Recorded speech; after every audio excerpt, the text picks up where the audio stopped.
Have you ever thought about, like, what reality is really made of?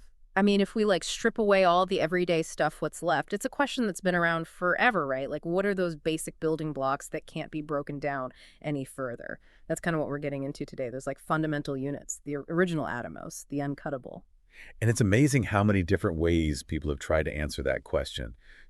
Across so many different cultures and time periods, Mhm. we're going way beyond modern physics here. This is a journey through the history of philosophical atomism. We're talking ancient India, early Europe, the whole works. And the source you found is awesome. It's the entry on ancient atomism from the Stanford Encyclopedia of Philosophy. It's like super detailed and goes deep into centuries of thought on this idea. It really does. And for you, the listener, the goal is to break down those core ideas of philosophical atomism as they appeared in all these different places. Mm. We want to understand not just what they thought those basic building blocks were, but also why they thought that, what was driving these theories and what kind of pushback did they get. Because this isn't just some boring history lesson, right? There are seriously insightful ideas here and totally different ways of looking at what seems like a simple concept. So where do we even begin with a history this huge? We can start in ancient India. I mean, the source says that even though it's hard to pinpoint exactly where there are immense, but atomism probably started there before the Greeks even. It's like this key insight right off the bat, the idea of finding those basic building blocks that wasn't just a Greek thing. Yeah, that definitely challenges the usual story we hear about where these ideas came from. For sure. And you've got the Nyaya and Vaishika schools in classical Indian philosophy. They both believed in the Vedas, but they came up with these atomistic explanations for the material world, although with slightly different focuses. Like Nyaya was more about how we know things epistemology, and Vaishika was more about what actually exists ontology. Eventually, they kind of blended together, and their roots go way back to commentaries on the Upanishads. Big names here are Kamena Gautama and later Prasastapada, all adding to this long tradition. So what did they think those fundamental atoms were like? What were their main features? Even the Sanskrit terms they used are interesting, etu and paramon, both meaning like super tiny. This idea of ultimate smallness, it's even in the Upanishads, and it gets fleshed out in these atomistic schools. They even had this cool argument against infinite divisibility that pops up in different cultures. They said, imagine you could keep dividing something forever like a mountain. Eventually you get to a point where there's no real difference in the number of parts in the mountain and a tiny mustard seed, which is obviously absurd, right? Like they'd be the same size. This paradox of infinite divisibility, it shows up in Greek and Islamic philosophy too. It makes a lot of sense. It's a simple way to show why the idea of something infinitely divisible is kind of messed up. Like you kind of have to have a basic indivisible unit, right? Exactly. And they took this idea further, saying, without a smallest possible size, words like small and large wouldn't even mean anything. But it's super important for a philosopher to remember that not all Indian atomists thought of these units as like solid things that existed on their own. That's a really interesting difference. How did other schools think about it? So you've got Buddhist atomism, and specifically the system attributed to Vasubandhu, which some call absolute atomism. This one's totally different from the idea of atoms as lasting particles. Instead, they focused on dharmas or dhammas, which are basically tiny events like the smallest possible things that can happen in both time and space. They thought these were the building blocks of everything we experience, both mental and physical, but not like stable substances, more like flashes of existence. So not like solid particles, but more like blips or moments in time. That's wild. It is, and it fits with the whole Buddhist idea that everything is always changing. Now, the Nyaya Vaisheka view, their atoms were thought of as real material things that lasted through time, although they believed that God created them. Okay, so a major difference here, lasting substances in Nyaya versus these momentary events in Buddhist thought. What about other Indian schools? Jaina atomism offers a totally different perspective. They had this idea of one single kind of matter made of indivisible parts. Unlike Nyaya Vaishika and Buddhist atomism, which had different types of atoms for different elements like earth, water, fire, air, the Jainas thought there was only one basic kind of matter. They believed the way we experience things like color or texture comes from how these atoms combine. And get this, they said the reason atoms combine isn't because of outside forces, but because it's in their nature to stick together, like a built-in self-organization principle. Wow, that's a cool idea. It is. Another thing is, in the Nyaya Vaishika tradition, they actually gave atoms qualities we can sense. For example, they thought water atoms were inherently cold, This is different from the early Greeks who didn't think atoms themselves had qualities like color or temperature. They thought those came from how atoms were arranged. So right away, you can see these big disagreements, not just about what atoms are, but how they connect to what we experience. Absolutely. And the Nyaya school, they also struggled with something that might make a philosopher's head spin. If atoms don't have parts, how do they make up things that do have parts? If atoms can't be next to each other, how do they touch? They said atoms aren't like mathematical points, they're real, and they can't be in the same place, so they keep their identity when they combine. They even had a theory about how atoms combine in a specific order, first making pairs, then groups of three, then bigger and bigger until they make things we can see. So how do you get something with parts from something that doesn't have parts? That's a tough one. Yeah, and the Nyaya thinkers, they leaned hard on logic to back up their atom claims. They even used what they thought was empirical evidence, like Vaichiana's analogy of a forest. He said a forest is real even though we can't see every tree from far away. He used this to say that composite objects are real even if we can't directly see the atoms they're made of. It's like a clever way to deal with the fact that we can't actually observe these tiny things they're talking about. It is. They also had their own view on how the universe got here. They believed some kind of divine intelligence put the pre-existing atoms in order. And the movement of atoms ultimately came from this God. It's really interesting. Some people today say their ideas about how atoms move are kind of like our modern concept of force. They even thought that weird or unexpected movements of atoms could be caused by like moral stuff happening, adding this ethical layer to their physics. That's crazy, combining the physical and the moral like that. Yeah, and just to compare again, Buddhist atomism saw composite things as just mental groupings, not really real on their own. But Nyaya, they saw them as distinct realities. This Buddhist focus on everything constantly changing was a big reason why their atomism focused on momentary events. Even with those non-material atoms, in some Buddhist theories, there were questions about how those could even be said to take up space. Some even suggested that maybe solidity is something that only shows up when these momentary units cluster together. And then you've got the Jaina view, where they said the soul is separate from matter, but matter can pass through it. And space itself is like this special, eternal substance. Figuring out which of these Indian atomistic schools came first is still debated. The Jains say they were the first, but most scholars these days think differently. So within ancient India, there was a ton of different ways of thinking about atomism, all coming from these deep metaphysical, epistemological, and even ethical questions.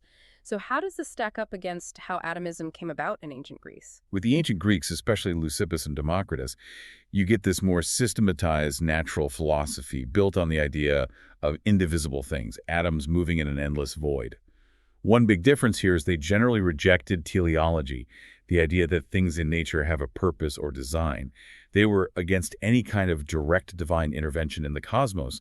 They wanted to explain everything in nature purely through the interactions of these basic atoms. So a more mechanistic view of the world compared to the more theistic or God-centered views in some Indian schools.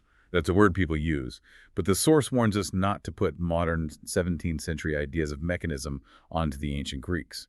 Leucippus is usually given credit for the basic ideas of atomism, and his student Democritus really developed and systematized the whole theory. There are claims about even earlier Greek atomists, and even some speculation about Democritus maybe being influenced by Indian thought, but these are still being debated. So what were the ancient Greeks trying to solve with atomism? What were the big questions? It seems like early Greek atomism came about as a response to some tough philosophical problems.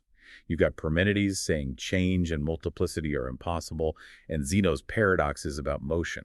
Parmenides basically said, what is not can't exist, so nothing can really change from not being to being. The atomists offered a way out of this, saying change isn't about something popping up from nothing, but rather the rearranging of these eternal unchanging atoms. Zeno's paradoxes, like the one with Achilles and the tortoises, they seem to prove that motion is impossible if things are infinitely divisible. By saying there are these indivisible atoms, the atomists thought they could get around these logic problems. It's worth pointing out for the philosophy historian that these early guys might have thought of this indivisibility as either physically impossible to divide or a theoretical limit to how we can think about dividing things up. So these basic uncuttable units are like the foundation of reality, a way to explain change and motion without running into those problems Parmenides and Zeno pointed out. So what were these Greek atoms like? Democritus famously said that atoms differ in size, shape, order, and position. He imagined them constantly moving in this infinite void and sometimes sticking together temporarily with little hooks and barbs on their surfaces, depending on their shapes. This idea of different shaped atoms bumping into each other was used to explain the textures and properties we see in materials. Like a smooth surface might be made of mostly round atoms, while a rough one might be made of jagged atoms.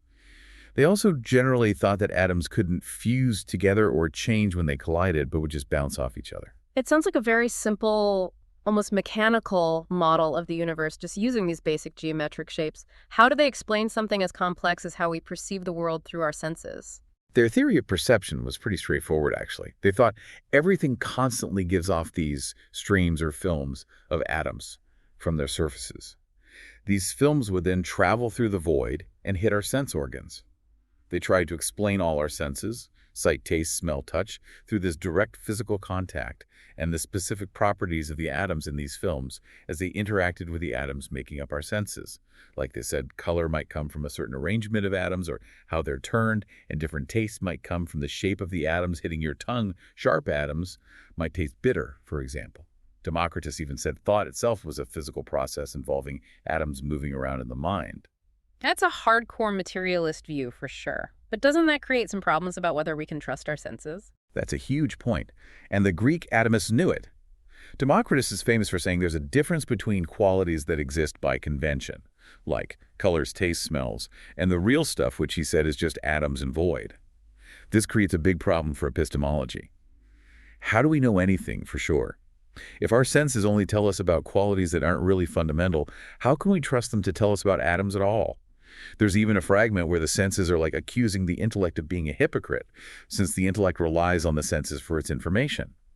Democritus was definitely aware of this tension, and sometimes he even questioned whether we can ever truly know anything. So the very basis of their theory seems to contradict what it means for us to know anything at all. Exactly. And in their cosmology, they imagined an infinite space with infinite atoms constantly moving in an infinite void. These atoms would sometimes bump into each other and form these huge cosmic systems, or cosmoi, through random swirling motions. These systems, including our own universe, weren't eternal, though, and they thought they would eventually dissolve and reform. They even pictured the Earth as flat and cylindrical at the center of our cosmos. Their theories extended to biology, too, saying living things and even entire species were just random combinations of atoms. The psyche, which is often translated as soul or life principle, was thought to be made of these super fine and mobile fire atoms. Their explanation for reproduction involved seeds coming from each organ influencing inherited traits. They even got into what we might call social sciences today, trying to explain where humans came from and how societies developed through necessity and experience. It seems like they were trying to explain everything with atoms, from the smallest particles to the largest parts of the universe, and even how human societies came about. Yeah. And interestingly, there are also accounts of Democritus having ethical principles, too, like focusing on achieving cheerfulness or tranquility. Scholars have debated whether these ideas came directly from his atomism, but some think that denying any inherent non-experiential good and reducing everything to atoms might have led to a kind of hedonism. So from the tiniest bits of matter to how to live a good life, it's a really ambitious philosophical system. Now, our source also talks about Plato and atomism, which seems weird since Plato is usually considered more of an idealist. It is a bit complicated. Plato isn't usually called an atomist in the same way as Democritus, but his dialogue, Timaeus, does have a theory about physical reality that uses basic indivisible elements. He said the four elements, earth, air, fire, and water, are actually geometric solids made up of even more basic shapes, isosceles and scalene right-angled triangles. The cool thing about this is that these triangles can be rearranged to make the different solids, which explains how the elements can transform into each other. In Plato's system, it's these triangles, not the solids, that are the real uncuttable building blocks. So instead of little particles, Plato's atoms are actually these perfect shapes. It's a very different way of thinking about it. So it's like a geometric and abstract kind of atomism compared to Democritus's material particles. Exactly. And Aristotle, when he criticized atomism, he went after both Plato's geometric atomism and similar Pythagorean ideas where they tried to make physical things with weight and other properties from indivisible mathematical things. There's even a controversial idea that Plato might have considered the possibility of time atoms, like indivisible units of time. That's a weird idea that adds another layer to how Plato thought about indivisibles. And the source mentions a work that's part of the collection of Aristotle's writings called On Indivisible Lines. What's that about? That one, even though it's with Aristotle stuff, probably wasn't actually written by him. It looks at a bunch of arguments for indivisible lines and then tries to refute them, but it doesn't say who came up with those arguments. Yeah. But historians think it was probably aimed at Plato's student Xenocrates, who we know believed in indivisible lines. The arguments in the treatise try to deal with Zeno's paradoxes about moving across infinitely divisible things, the idea of ultimate indivisible parts of elements, and even arguments based on the apparent conflict between things that are many large and those that are few small, in terms of whether they have infinite or finite parts. There's even an argument about commensurable lines and whether there's a single basic unit of measurement.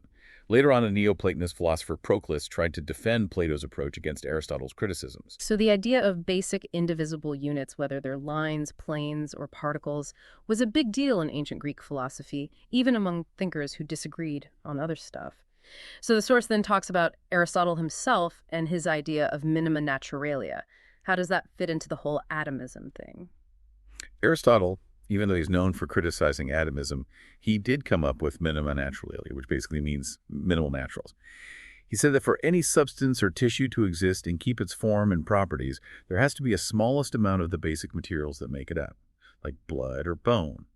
Aristotle thought they needed a certain amount of the elements earth, air, fire, water to be what they are. Now, Aristotle probably thought of these elements as continuous and infinitely divisible in theory, but later Neoplatonists and other thinkers who were trying to find common ground between Aristotle and atomism, they interpreted minima naturalia as meaning there were minimal physical parts, like a smallest possible unit of matter.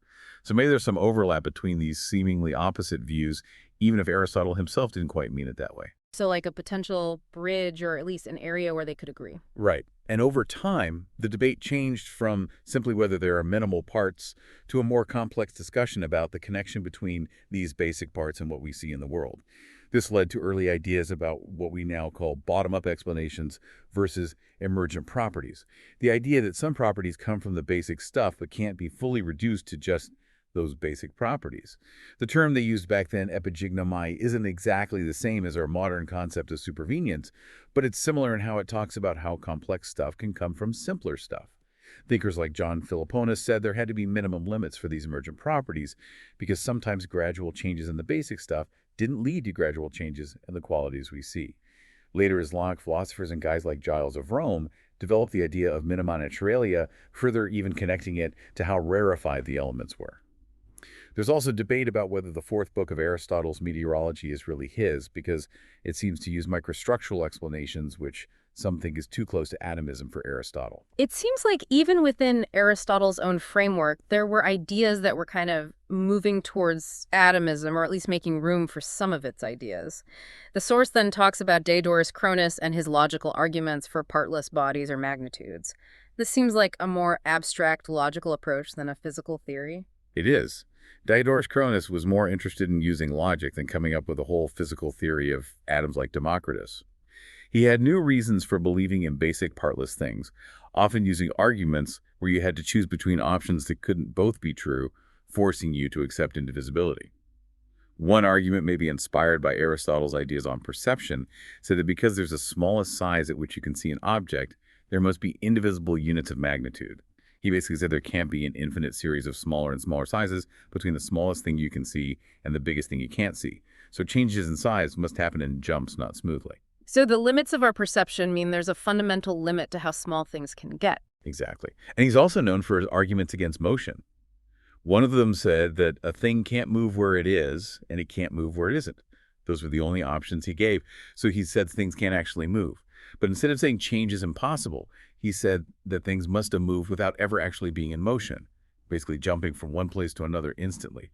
For this to make sense, he probably also believed in indivisible units of time, because if time could be divided infinitely, his idea of instantaneous movement wouldn't really work.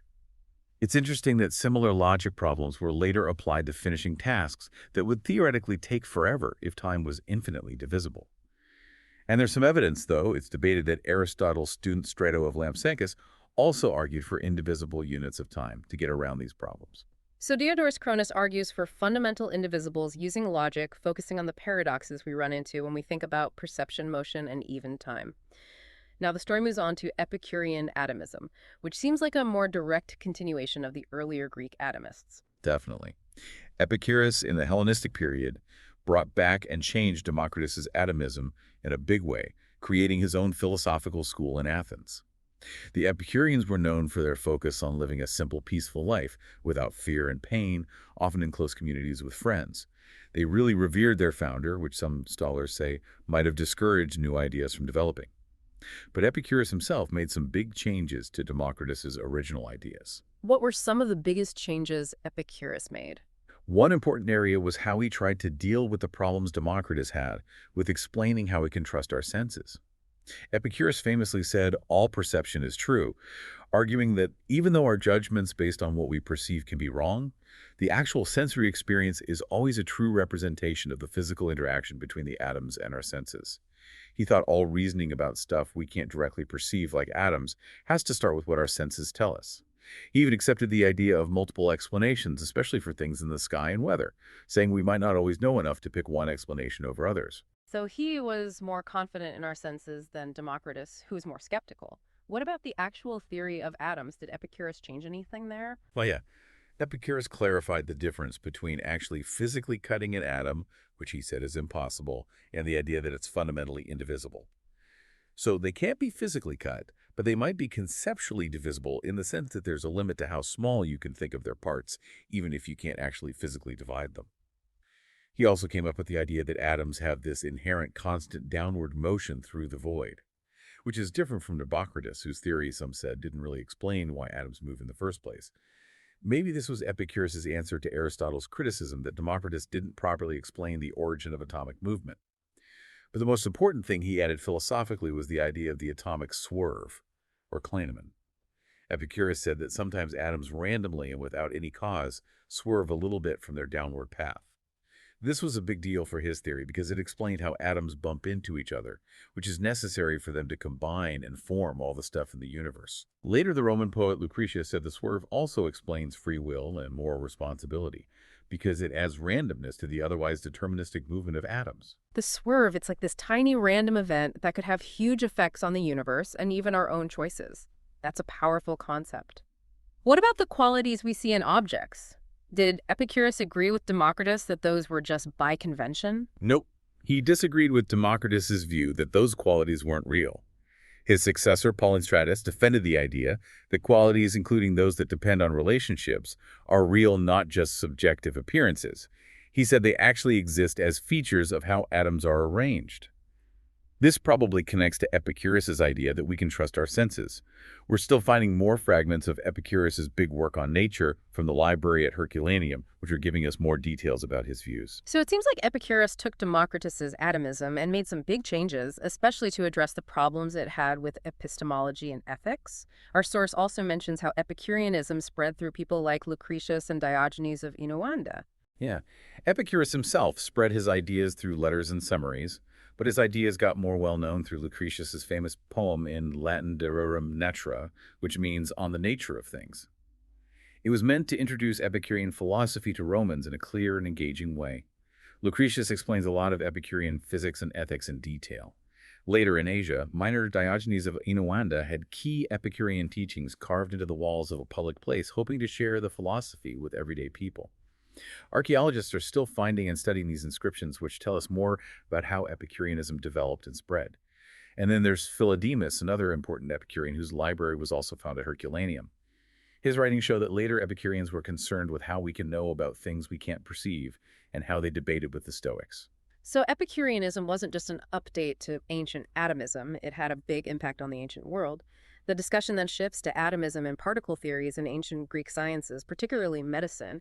How did these more practical fields use these philosophical ideas? In ancient Greek science, particularly medicine, some thinkers did say that living things are made of particles. Galen, who was a famous doctor and philosopher in the 2nd century CE, divided medical theorists into two groups. Continuum theorists who thought matter was infinitely divisible, and that changes in quality happen through changes in this continuous substance, and particle theorists who thought matter was made up of unchanging particles, separated by void, with changes in quality happening only through the rearranging of these particles. But Galen himself was a big supporter of the continuum theory, saying that nature and its purpose were key in biological processes. So even among those who studied nature through observation and experiments, not everyone agreed with atomism. Definitely not. It's way too simple to say there's a direct line from ancient particle theories to modern mechanistic thinking. That idea mostly came about with the scientific revolution of the 17th century. Galen actually specifically said that atomistic explanations were different from mechanical ones. Because he was so influential, his preference for the continuum theory had a lasting effect on science. There were other figures in Greek science, like Heracleids of Pontus and Asclepiades of Bithynia, who proposed the existence of enarmoi onkoi, which were probably some kind of partless masses, but we don't know exactly what they were or how Galen interpreted them because we only have fragments of their work. Even Hero of Alexandria, who's famous for his work on pneumatics and mechanics, said that matter is made up of particles with spaces between them in his book Pneumatica. But his theory seemed to involve particles that could be compressed, which goes against the classical atomist idea that atoms are indivisible and can't change. But Hero's work on pneumatics did get people talking more about void space. It seems like even though the idea of atoms existed in the ancient world, its use in more hands-on fields like medicine was all over the place, often very different from what Democritus or Epicurus said, and mixed up with other ideas. So now we're getting to the end of the source material, and it talks about the legacy of ancient atomism, focusing on three main traditions that took these ideas and ran with them. Kalam in the Islamic world, the revival of atomism in the European Renaissance, and how Indian philosophy kept working with atomistic concepts. Let's start with the Islamic world. How did they adopt and change atomism? Starting in the late 8th century CE, various schools within Kalam, which is basically Islamic philosophical theology, started using and developing atomistic theories. This happened in places like Basra and Baghdad. Even the famous philosopher and doctor Abu Bakr al-Razi came up with his own atom theory, although the more mainstream philosophic tradition usually preferred Neoplatonic metaphysics. It's interesting that some Karaite Jewish philosophers writing in Arabic and influenced by Kalam also used atomism. But these ideas weren't universally accepted, and people like Ibn Sina, Avicenna, and Maimonides criticized them. Later on, Aliji and Al-Taftazani helped make atomism more popular in Islamic thought.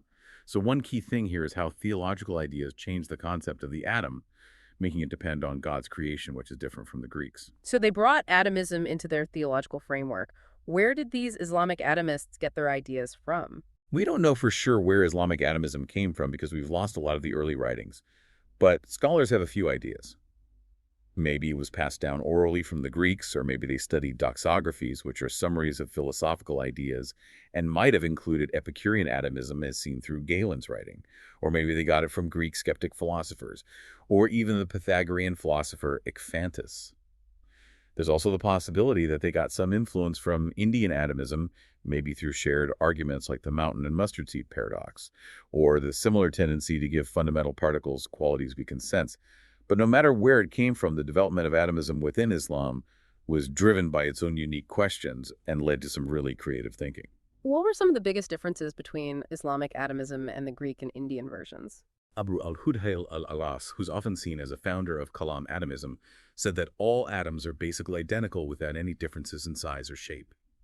Some even say that his atoms are more like points in space that are only in motion for an instant, which is very different from the Greek and Indian idea of atoms as things that take up space. This focus on instantaneous motion relates to the Kalam idea that motion is dynamic and happens only when God wills it. The Greek atomists used atomism to try to explain change without saying God created everything from nothing but. The Kalam atomists, believing in a creator God, had different goals. Many of them said the fact that atoms are created and dependent shows that there must be a God who is necessary and uncreated.